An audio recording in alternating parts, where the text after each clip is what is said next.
hello. කොල්ලට sorry වෙනවා. මේ තමුසෙනේ. Tamsit මාව අඳුර ගන්න පුළුවන්ද? Actually තමම වෙනස්. මොකද අඳුරන්න බැරි. මේ ගෙම්බගේ පන්න කෑල්ලනේ. තමසලාට පිසිද්දි මම කොල්මගේ වෙනස්ලා ආවේ. So තමසලා වගේ like third class people's last track නෑ. මල සමයන් බෝල සබ මේකිට මොනයක්ෙක් ගාලද මේ? අපි පොස්කස්ලා හරි.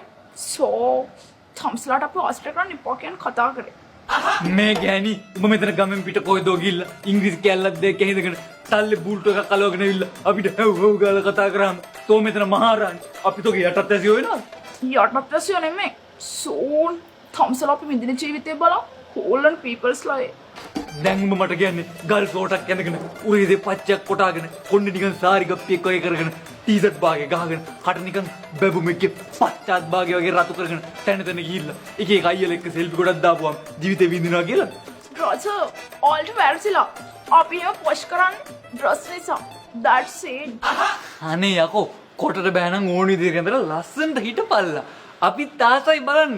හැබැයි ඉතින් නිකන් ඔය පෝස්ට් පුස් කියාගෙන පාටපනලා ඉන්න එන්න එපා. තමසලා මොකටද ඔය අපිට social media වල තැන තියෙනවා. ඕවගේ උන් උඹලට කැමති නෑ පන්. උඹලව චූන් කරලා වෙන මාතල් එකක් ගන්න.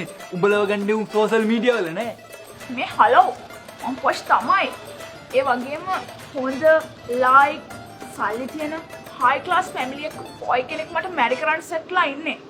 කොහොමත් උඹලවගේ බොරු පොස් කෑලි කරගන්නේ උපතින්ම සල්ලි තියෙන මෝඩයෝ. shut up. අපිට මොකද කියලා හොයන්න එපා.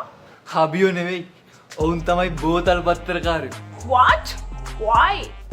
භාවිතා කරලා අවසන් දේවල් අරගෙන ඔළුවේ තියාගන්නේ බෝතල් පත්තරකාරයෝ විතරයි. පිටට ලොකු ගොට්ටු බලවල බලුවම් බාට්ටු අද කැප්ෂන් එකේ චබි ලුකේ ඇත්තට බලුවම කට්ටු ගොඩ ගොඩ බොම්බන් උඩින් යන්නේ තාගඩ වගේ තාට්ටු යන්නන් ඉන්නේ පොෂ් වෙලා ඉස්සර කෙල්ල හොට්ටු